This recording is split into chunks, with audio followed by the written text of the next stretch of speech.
Hey, what's going on, guys? Welcome back to DJ-Ology, the science of DJing. Your host, DJ King, holding it down for you guys. I got to say thank you to all the subscribers that reached 100. That was amazing. Just wanted to say thanks. Loving all the feedback. Love the discussion. Love building the community. And I had somebody within my circle ask me how I make mixes. I do a lot of mixes. Make them all the time. I have, 5.1 million plays on Fit Radio. Also 29.2 thousand followers.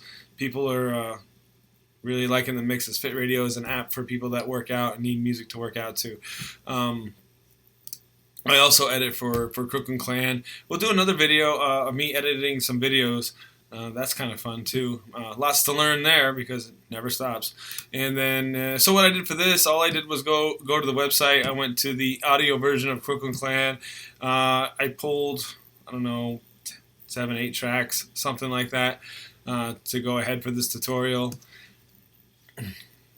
Yeah, I wanted to keep everything in the 128 BPM range. So I picked tracks that are along that line just to make it easier to make the mixtape. So I just go ahead. I pull up Ableton. We got to make sure. I know I want it at 128. So the session BPM is over here in the top left-hand corner. I go ahead and type in 128 because I know that's where I want it to be. I went ahead and pulled all my music and put it into a folder within iTunes. And then I'm just going to go down the list here. I'm going to start maybe from the top to bottom, whatever works out. Maybe I'll just pick songs. So anyway, we're going to go ahead, take the track, put it into Ableton. Bring it all the way to the front. Double click on it, of course. We definitely want it warped. I know the last tutorial I had, I didn't want anything warped because we were just playing the song as it was. And it's over here where it says beats, make sure to go to Complex Pro and double click in there. And then when you double click on the wave, it pulls it up to your edit on the bottom, so you can scroll in and double check to make sure your transients are on grid. Just kind of scroll around to see where the different transients meet the grid, right? See over here, the hit needs to go back a little bit, so you just bring it back and double check. Maybe I'm not so worried about the middle because that's not the part you're blending, especially when you're using like already remixed tracks. I mean, it should just fall in line. So we got this track right here, and then we're gonna go ahead and pull the next track up. What is it? Ghetto Superstar was like a throwback, right? So I guess we can do Senorita, and put that in there. Different places, of course.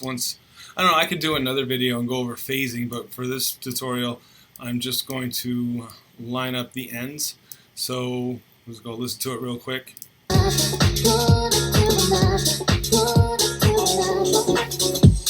then it's just the intro beat blending over the outro beat, but I want it to be tighter because over here. Okay, so it kind of like ends and it only gives you, 2 bars over here, 4 bars. It gives you 4 bars. And the other one is, the intro beat to the next song is 8 bars. Most of them should be 8, so whoever made that should have probably gave you more in the end. So we're just going to take that and move it over here so that we have 4 bars at the end, blending over the 4 bars at the beginning of the next track. And we'll listen to it real quick.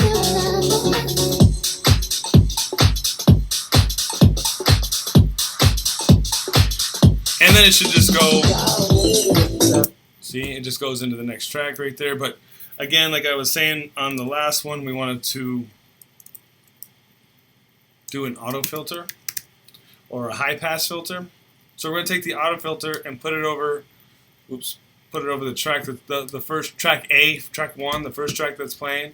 So we're going to go to the bottom left, cut out our low frequencies. We're going to shut it off, right? Over here, we're going to hit record. And then we're just going to record the automation of when we want to turn it on. And then you can hit stop. And there's your little on-off automation bar. Scroll in so that you can get it nice and tight where you want the low frequencies to cut out. Bam! And then there you go. Pretty simple enough. And then what is it to go from Ghetto Superstar to Senorita? Let's do another throwback. Do Rhythm as a Dancer. Throw that on right there. And once again, we're just lining the outro tracks with the front track. And you can pretty much just look at the wave and see that it either lines up or it doesn't line up. So we can scroll in right here and we'll go in. Remember, go back to your other track, make sure it's in Complex Pro. And then we're going to go to the next track coming in, make sure it's warped, go back to Complex Pro. We're also going to zoom in and make sure that our green first bar is nice and tight on that beat. So we're going to go hold on the shift key in, and we can move that around a little bit so it makes that tighter. And then you can hit warp from here straight. That works. And we should be good to go. Let's see how it sounds. Oh, I'm going to go back and do the automation again to the track that's playing, the track number 2.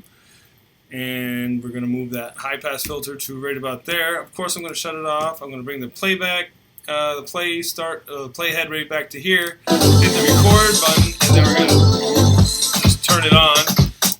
And then shut it off again, which gives you this little on-off bridge. And then I'm just going to make sure the high-pass filter, auto filter turns on when the blend comes in so that the two low frequencies of each song aren't like making the mix sound muddy. So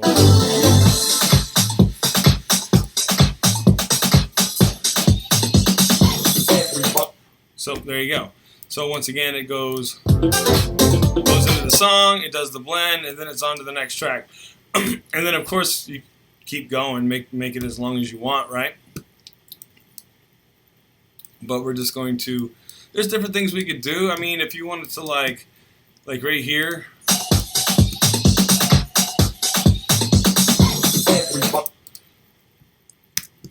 Normally what I do sometimes, depending if the tracks go together or not, I mean, we can always right click on a track and hit duplicate, right?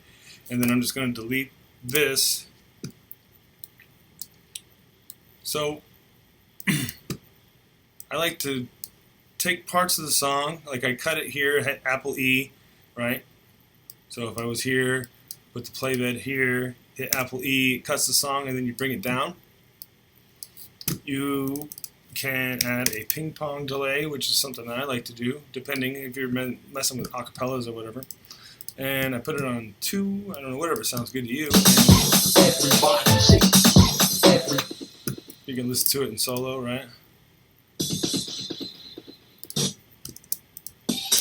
So if I shut, okay, so you got solo, shut the solo off, but I just want the 2 tracks that are affected, and yeah, just so you guys follow, all the tracks on, green right here, but I just wanted to hear this one track, but since I moved the end to another track, I shut this off and shut that off, so it's kind of like soloing it, but I put the ping pong delay on audio track 3, and so you can hear it like this.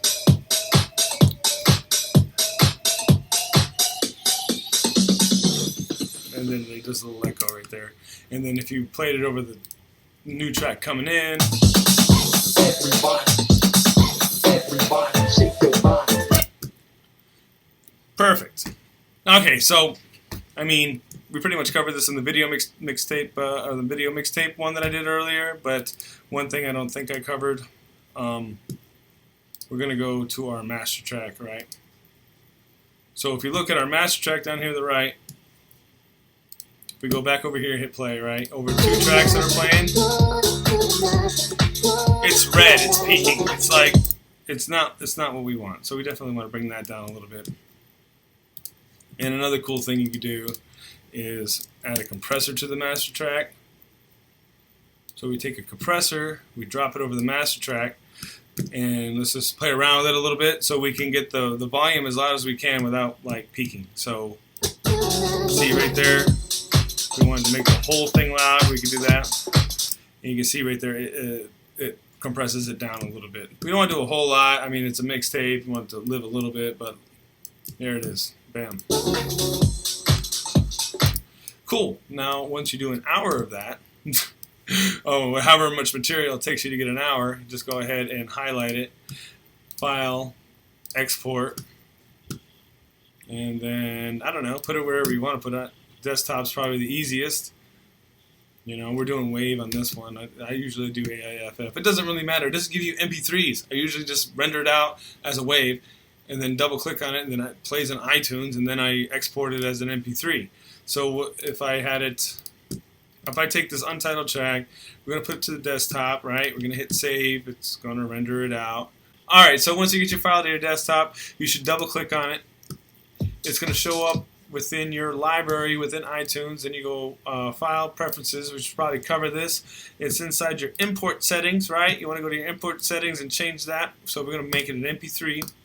I'm going to go to Custom because I'm going to give it the highest number. So 320 sample rate, 48. Just give it all. Give it all it's got.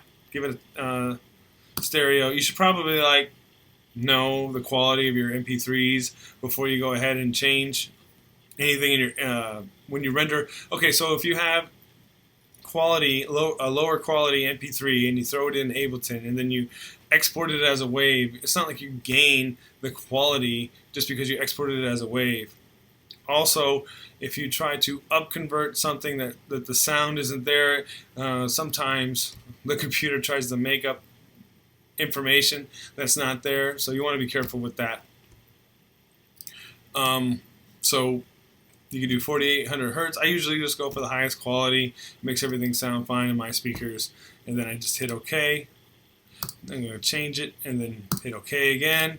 So once again, you just right click, and normally I guess in the older iTunes you could just right click and hit convert to MP3, but you click your track and then hit File, Convert, Create MP3, and then it'll take your 11-minute and 30-second file and make it an MP3. So there you go. That's how I make my mixtapes. So guys, once again, hope you enjoyed. Hope you learned a little something. Like, subscribe, share, join the Facebook group. Let me know what you guys are thinking or what you guys want to cover.